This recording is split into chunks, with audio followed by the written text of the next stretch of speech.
Assalamualaikum warahmatullahi wabarakatuh. Perkenalkan, nama saya Ambar Trianingsih dengan NIM 2003544 dari Prodi Penyiaran Radio dan Televisi Stikom Yogyakarta. Oke, pada kesempatan kali ini saya ingin menyampaikan hasil makalah yang saya buat dan sudah saya ringkas dengan PowerPoint dengan tema COVID-19 dan model pembelajaran. Untuk menyingkat waktu, langsung saja kita memasuki pada masalah dan juga pembahasan. Yang pertama yaitu, apa sih COVID-19 itu? COVID-19 adalah penyakit jenis baru yang belum pernah diidentifikasikan sebelumnya oleh manusia. Virus ini mulai mewabah pada 30 Desember 2020 di kota Wuhan, Provinsi Hubei, Tiongkok. Saat ini, virus ini sudah menyebar di seluruh penjuru dunia, terutama di Indonesia. Ini menyebar sangat cepat sekali. Dan tanda gejala umum infeksi COVID-19 antara lain gejala gangguan pernapasan seperti demam, batuk, dan sesak napas. Masa inkubasi rata-rata 5-6 hari dengan masa inkubasi terpanjang 14 hari. Virus COVID-19 dapat menyebabkan pneumonia, sindrom pernapasan, gagal ginjal, dan bahkan kematian. Sangat-sangat berbahaya ya virus COVID-19 ini. Jadi kita itu harus benar-benar berhati-hati dan menjaga kebersihan dan juga kesehatan kita, karena virus ini bisa dengan mudah menyebar pada tubuh kita. Untuk pembahasan langsung saja ya. Nah, di sini terlihat bahwa di Indonesia sudah sangat menyebar virus corona ini. Di sini saya tuliskan sesuai berita yang ada di internet dan ini benar-benar valid ya.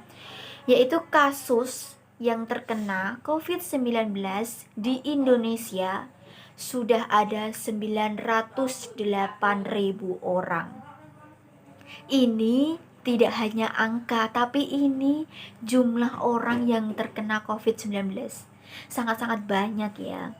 Dan juga sembuh 736. Alhamdulillah sih. Lumayan ya, sudah ada segitu. Itu sudah banyak banget loh, sembuh 736.000 itu. Dan ini yang sangat-sangat mengerikan, meninggal dunia karena COVID-19 yaitu 25.987.000. Banyak banget ya. Ya, mengerikan banget gitu loh. Meninggal dunia karena COVID-19 ini ribuan loh, ini puluhan ribu loh. Tidak hanya 1, 2 ataupun 3 orang, ini benar-benar ribuan. Sangat mengerikan sekali. Langsung saja kita memasuki pembahasan selanjutnya, yaitu bagaimana sih cara penyebaran virus corona itu. Nah, ini saya contohkan di sini ya. Di sini tuh semisal ada seorang yang positif COVID-19, dia tidak menggunakan masker, dia tidak tahu kalau dia itu terkena COVID-19. Nah, tidak sengaja dia itu bersin dan air liur tersebut jatuh di permukaan. Entah itu di benda, entah itu di apapun lah, entah itu di uang, lemari, atau bahkan tembok. Kita nggak tahu air itu jatuh di mana. Nah, ini juga saya perumpamaan, semisal ini orang yang salah satu dari orang mereka itu terkena COVID-19 dan mereka ini saling berdekatan. Nah, tidak sengaja air liur tersebut juga jatuh ke permukaan wajah mereka, atau enggak jatuh di tangan. Nah, tidak sengaja pun memegang mulut, hidung, atau bahkan matanya. Nah, ini bisa dengan cepat sekali menyebar. Dan ini juga tidak sengaja saling berjabat tangan. Berjabat tangan dan tiba-tiba orang yang sebenarnya sehat, tidak terkena COVID-19, tidak sengaja memegang area yang ada di wajah. Nah, orang tersebut langsung deh virus COVID-19 dengan mudah menyebar ke seluruh tubuh, dan orang yang sebenarnya tidak terkena COVID-19 malah ternyata positif COVID-19. Nah, ini merupakan hal yang harus kita hindari ya teman-teman. Kita itu harus berhati-hati sekali, karena kita itu kan suka tidak sadar tadi kita memegang apa, terus orang yang kita juga tidak tahu orang yang kita temui itu apakah positif atau enggak, kan kita nggak tahu. Jadi kita itu harus berhati-hati. Kemudian untuk selanjutnya yaitu bagaimana sih cara pencegahannya? Menggunakan masker. Yang tadi udah saya jelaskan ya, apa sih kegunaan masker tadi yang berdekat-dekatan tadi. Nah itu dia. Kemudian yang kedua, memakai hand sanitizer. Ini kita itu harus rajin-rajin ya, karena kan kita tidak tahu yang kita pegang itu apakah steril atau tidak. Nah, untuk menanggulanginya, kita itu setiap detik, setiap menit, setiap jam, kita harus selalu menyemprotkan hand sanitizer ke tangan kita, biar lebih bersih, lebih steril juga. Kemudian tidak bersalaman. Tadi udah saya jelaskan ya. Dan kemudian rajin mencuci tangan. Nah, kita itu harus rajin mencuci tangan. Kita nggak memakai hand sanitizer nggak apa-apa, tapi kita harus rajin mencuci tangan. Itu harus sekali, apalagi kalau mencuci tangan menggunakan sabun, itu akan lebih baik. Dan mencuci tangannya itu juga harus benar ya, diginiin, terus di sela-sela jari, di kuku. Jadi harus benar-benar bersih, karena virus itu kan mungkin ada di sela-sela ini atau menempel di mana. Jadi kita harus benar-benar bersih saat mencuci tangan itu. Mencuci tangan lama nggak apa-apa, jangan takut menghabiskan air ya. Nggak apa-apa menghabiskan air, yang penting kita bisa bersih. Semua tangan kita, tubuh kita bisa bersih. Itu yang paling utama. Nggak usah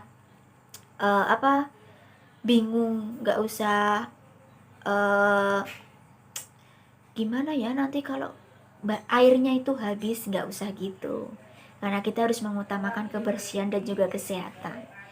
Dan kemudian jaga jarak minimal 1 meter ya teman-teman, karena ya itu untuk menanggulanginya tadi, kita tidak boleh berdekatan, karena kan kita tidak tahu orang yang kita temui itu apakah positif atau tidak. Jadi kita itu untuk menanggulanginya kita harus jarak jauh. Itu tadi. Langsung saja, bagaimana pembelajaran di masa pandemi COVID-19? Pada tanggal 24 Maret 2020, Menteri Pendidikan dan Kebudayaan Republik Indonesia mengeluarkan surat edaran nomor 4 tahun 2020 tentang pelaksanaan kebijakan pendidikan dalam masa darurat penyebaran COVID-19. Dalam surat edaran tersebut dijelaskan bahwa proses belajar dilaksanakan di rumah melalui pembelajaran daring atau jarak jauh. Seperti yang kita lakukan ini, kuliah online. Itu ya teman-teman. Jadi kita itu nggak usah kebingungan atau merasa bosan. Kenapa sih aku itu harus kuliah online? Kapan aku itu offline? Nah, kita itu harus menyadari kondisi dan situasi saat ini. Jadi kita harus benar-benar menaati aturan pemerintah. Oke? Nah, langsung saja. Bagaimana cara pembelajaran jarak jauh? Yang pertama yaitu kita bisa menggunakan WhatsApp. Seperti yang kita lakukan ya teman-teman, dosen atau guru bisa mengirimkan materi ke grup WhatsApp. Atau bahkan juga kita, seperti yang kita lakukan ini, kita kan ada satu dosen yang menjelaskan, mengetik dalam chat kemudian dikirimkan ke grup. Nah, itu yang bisa dilakukan. Terus kita juga bisa mengirim materi atau mengirim video untuk dipelajari juga lewat WhatsApp group. Yang kedua yaitu Classroom. Classroom ini hampir sama dengan WhatsApp, cuma kalau Classroom ini kita bisa melihat langsung nilai. Apabila kita diberi tugas, kita bisa langsung melihat nilai yang diberikan oleh dosen ataupun guru. Sebenarnya WhatsApp juga bisa sih, tapi kan apabila kita bertanya pada dosen, ya berapa sih Bu nilai kita? Nah, itu pasti nanti dosen akan memberikan lewat WhatsApp group. Kalau kita tidak tanya ya, dosen atau guru mungkin tidak akan memberikan. Nah, kalau di Classroom itu sudah pasti akan diberikan nilainya. Kemudian untuk yang ketiga yaitu Zoom. Zoom ini sangat memudahkan kita pada saat kuliah online ataupun belajar online, karena semisal kita tidak tahu materi atau caranya, semisal contohnya pembelajaran matematika, itu kan kita butuh pemahaman banget ya, terus juga butuh penjelasan dari dosen. Semisal 2 ditambah 2 kok bisa 4, dari mana? Nah, semisal itu anak SD, anak kelas 2 yang kesusahan dengan itu, pasti kan butuh penjelasan. 2 ditambah 2 bisa 4 karena ini, karena ininya. Dengan Zoom ini, dosen atau guru bisa menjelaskan dengan mudah karena hampir sama dengan kuliah offline sih. Jadi kita bisa saling melihat wajahnya guru atau dosen yang sedang menjelaskan. Jadi bisa pemahaman itu bisa lebih jelas. Sangat membantu sih Zoom ini. Kemudian yang keempat yaitu Gmeet. Gmeet juga hampir sama dengan Zoom. Bisa saling tahu. Kemudian yang kelima YouTube. Nah, ini pengalaman saya dari anak SMP yang ada di sekitar rumah saya. Ada guru yang memberikan link, kemudian memerintahkan kepada murid tersebut, silakan simak video yang ada di YouTube ini, yang ada di link ini. Kemudian kalian meringkas, dan ini untuk tugas, dan kemudian dikirimkan kepada guru yang memerintahkan tersebut. YouTube gunanya seperti itu. Jadi anak itu benar-benar belajar, karena itu kan tugas demi nilai. Nah, pasti anak benar-benar akan menyimak YouTube tersebut demi nilai. Kemudian yang selanjutnya, kelebihan belajar online, lebih hemat. Seperti contohnya kita itu kan anak kuliah. Biasanya kan dosen memberikan tugas seperti makalah atau paper. Nah, biasanya kalau kuliah offline pasti itu di print atau dicetak. Nah, pada kuliah online ini kita hanya mengirimkan file saja. Nah, itu lebih memudahkan. Dan juga apabila anak rantau yang kuliah di semisal anak Bengkulu atau Bangka Belitung, dia kuliah di Jogja, pastikan ngekos ya. Nah, karena pada pandemi ini kita bisa lebih hemat karena kita belajar dari rumah saja, belajar jarak jauh. Nah, ini sangat membantu banget sih. Kemudian siswa dapat mengembangkan diri. Banyak ya, bukan orang nakal sih, banyak orang yang sering susah untuk belajar, susah untuk sekolah. Itu kadang cuma yang penting aku sekolah, masuk, jajan, terus ketemu temen. Nah, ada kan orang yang seperti itu. Tapi dengan adanya COVID-19 ini, kelebihannya yaitu siswa dapat mengembangkan diri. Siswa yang awalnya bermalas-malasan, yang awalnya tidak bisa menggambar, awalnya malas menulis, awalnya tidak pernah membaca. Nah, dengan ini pasti siswa itu, bukan tuntutan sih, siswa itu akan mempunyai greget, mempunyai niat untuk melaksanakan itu semua. Nah, kemudian waktu belajar lebih singkat. Seperti yang kita lakukan ini, kita kan kuliah online hanya pasti pas pembelajarannya misal dari jam 8 sampai jam 10. Ya udah, cuma itu doang. Misal kita Zoom, ya udah waktunya cuma itu doang. Setelah itu kita free banget, kecuali ada tugas. Nah, kemudian sistem pendidikan Indonesia lebih maju pada teknologi. Awalnya banyak siswa itu yang hanya menggunakan teknologi itu untuk bermain game, untuk melihat video-video. Nah, video-video yang kurang baik. Nah, dengan adanya ini kan semua siswa itu menggunakan teknologi dengan baik karena untuk benar-benar untuk belajar gitu loh. Jadi terus jadi benar-benar siswa itu memanfaatkan teknologinya untuk belajar. Dan juga semisal ada anak SD yang awalnya tidak bisa menggunakan Google Form atau tidak bisa menggunakan Classroom, kurang bisa menggunakan teknologi. Nah, dengan adanya COVID-19 ini, siswa benar-benar belajar untuk bisa menggunakan teknologi karena proses belajar online ini. Nah, kemudian kekurangan belajar online yaitu tugas menumpuk-numpuk. Jelas sekali ya, karena pengalaman yang saya lihat dari anak SMP.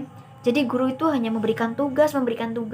Yang pertama memberikan materi, kemudian memberikan tugas. Itu terus perputarannya itu terus. Nah, itu kan akan membuat tugas semakin menumpuk-numpuk. Kemudian kesulitan dalam memahami materi. Ini jelas ya, karena kan kita tidak bertemu dengan guru atau dengan dosen. Jadi kan emang kesulitan dalam memahami materi-materinya. Kemudian adu pendapat yang sulit. Nah, ini semisal pada saat kita Zoom atau Gmeet ya. Semisal kita itu ada usulan, satu orang mau usul, kemudian satu orang lagi mau usul. Nah, ini nanti tuh akan ada saling bertubrukan suara mereka. Terus semisal dosen menjelaskan dan juga ada mahasiswa yang mau bertanya. Nah, ini nanti pasti akan tubrukan. Nah, ini membuat adu pendapat yang sulit. Kemudian menghabiskan banyak data internet atau kuota. Jelas sekali dong, soalnya kan kita kuliah online, kita belajar online jarak jauh dan membutuhkan kuota yang benar-benar banyak. Jadi benar-benar menghabiskan banyak data internet.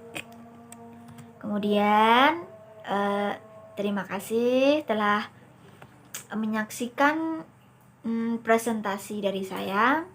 Tetap jaga mood, tetap sehat, tetap aman, dan tetap semangat berjuang. Sekian dari saya. Mohon maaf apabila ada salah kata atau salah sikap dari saya. Wabillahi taufiq wal hidayah. Wassalamualaikum warahmatullahi wabarakatuh.